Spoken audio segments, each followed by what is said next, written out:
Marie et ses amis poètes vous présentent son coup de cœur. Aujourd'hui, Marie-Laurence Gonzalez est née à Dreux, en Eure-et-Loir.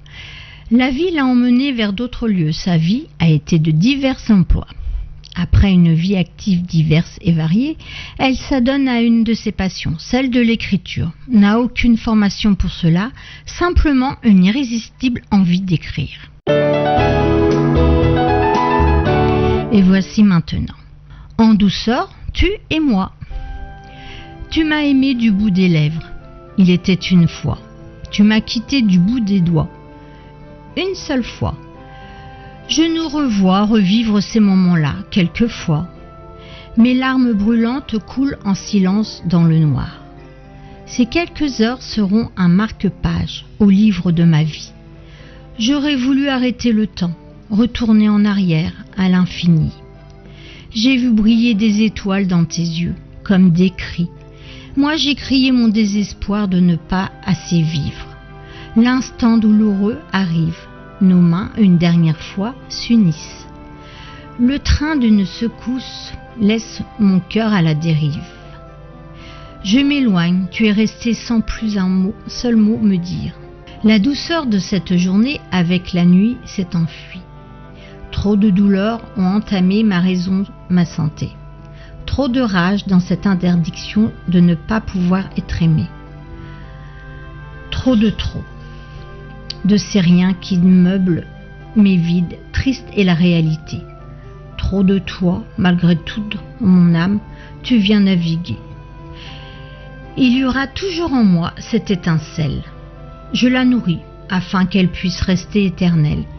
Tu m'as aimé du bout des lèvres, tu m'as quitté du bout des doigts. C'était hier, en douceur, tu et moi.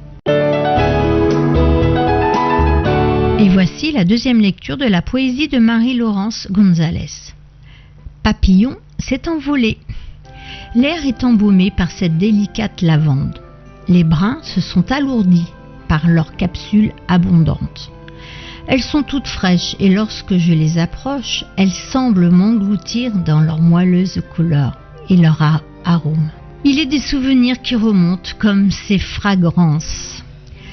Dans le souffle de ces déjà lourdes journées, s'imprimant en mon émotion, mes larmes alors troublent mes yeux, en déloupent à facettes et dansent jusqu'au débordement. Coulent sur mes joues en empruntant les sillons. Cette sensibilité lentement dépassée, j'ouvre mon regard sur cette beauté. Et là, je tombe en extase, émerveillée. Une fleur vient de s'ajouter, portant pétales ailés. Un splendide papillon bijou, dans des coloris diversifiés. Il offre son aile visible et son extérieur décoré.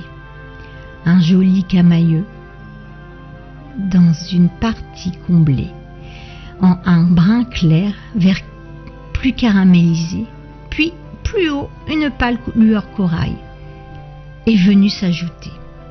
D'une chenille, cette fleur volante vient de naître.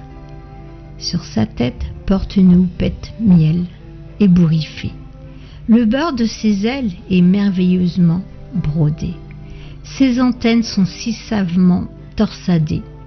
Leurs embouts d'onyx et de perles se sont ornés. Pattes fines se sont bien sur la lavande par leurs crochets ancrés. La longue trompe prélevant les sucs désirés, il peut s'en délecter. Moi, je ne me lasse pas d'admirer ce bijou ailé. Je l'imagine déjà voltant en ses mouvements saccadés. Je ne sais jamais où il va se poser. J'ai vu et j'ai regardé. Le ciel s'en est emparé. Un signe est venu alors s'inscrire sur son aile, lui tatouant discrètement un quartz d'aigle marine bleutée. Papillon couleur de la terre, sur lavande bleue du ciel, s'étant posé, espoir pour moi vient de renaître, car doucement papillon s'est envolé.